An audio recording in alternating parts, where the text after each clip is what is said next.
பிரியமானவர்களே, ஆண்டவராகிய இயேசு கிறிஸ்துவின் பரிசுத்தமுள்ள நாமத்தில் உங்கள் ஒவ்வொருவருக்கும் என் அன்பின் வாழ்த்துக்கள். ஜீசஸ் மீட்ஸ் யூடியூப் குடும்பங்கள், ஜிபிஎஸ் ராபின்சன் ஃபேஸ்புக்கில் இணைந்திருக்கிற குடும்பங்கள், உங்களை நினைக்கும் போதெல்லாம் கர்த்தருக்கு நன்றி சொல்லுகிறேன். உங்களுக்காக நாங்கள் ஜெபிக்கிறோம். நீங்களும் எங்களுக்காக ஜெபிப்பதை நாங்கள் உணர்கிறோம். கர்த்தருடைய நாமத்தில் உங்களை அன்போடு கூட இன்றைக்கு நான் வாழ்த்துகிறேன்.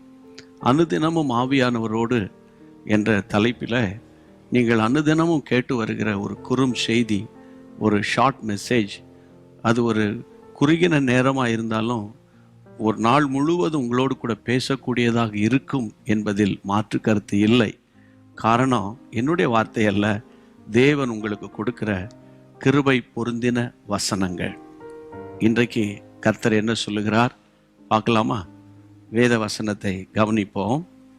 லூக்கா 24 அதிகாரம் 49 வசனம். என் பிதா வாக்குத்தத்தம் பண்ணினதை இதோ நான் உங்களுக்கு அனுப்புகிறேன். நீங்களோ உன்னதத்திலிருந்து வரும் பலனால் தரிப்பிக்கப்படும் வரைக்கும் எருசலேம் நகரத்தில் இருங்கள். கர்த்தருடைய பிள்ளைகளை, இந்த ஆவிக்குரிய வாழ்க்கையில் நம்ம உலகத்தில் இருந்தாலும் ஆவிக்குரியவர்களாக நம்ம இருக்கணும் என்பது உங்களுக்கு தெரியும். இந்த பரிசுத்த ஆவியானுடைய வல்லமையில் ஏராளமான ஆசீர்வாதங்கள் இருக்கிறது.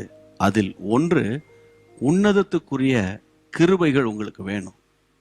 அந்த வார்த்தை பாருங்க, நீங்களும் உன்னதத்திலிருந்து வரும் பலனால் தரிப்பிக்கப்படும் வரைக்கும் நீங்க எருசலேமிலே இருங்கள் என்று ஆண்டவர் சொல்றார். அவருடைய அழைத்தது உண்மை, அபிஷேகித்தது உண்மை.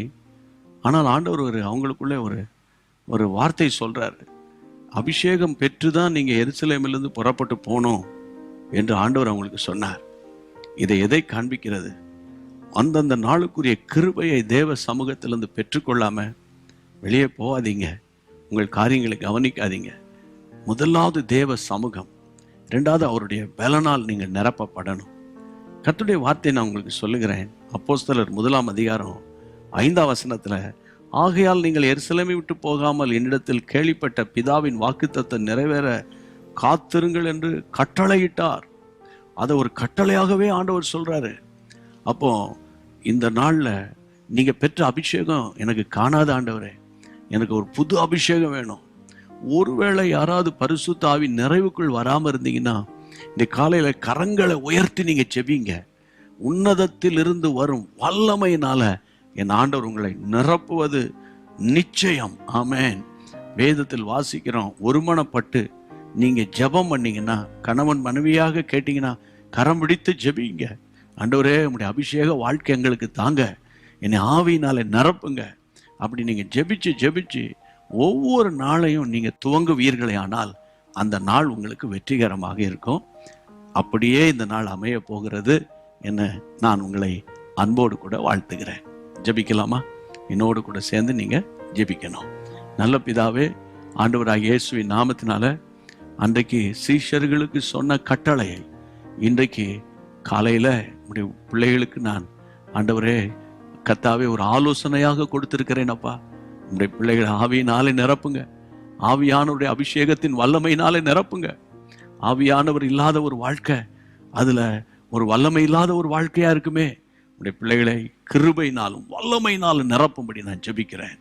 ஆண்டவரே, சோர்ந்து போன உடைய பிள்ளைகளை தள்ளாடுகிற முழங்கால்களை கர்த்தர் ஸ்திரப்படுத்தி பலப்படுத்தி இந்த நாள் ஒரு ஜெயத்தின் நாள், வெற்றியின் நாள், சமாதானத்தின் நாள், சந்தோஷத்தின் நாளாக உடைய பிள்ளைகளுக்கு ஆசீர்வதித்து தாரும்.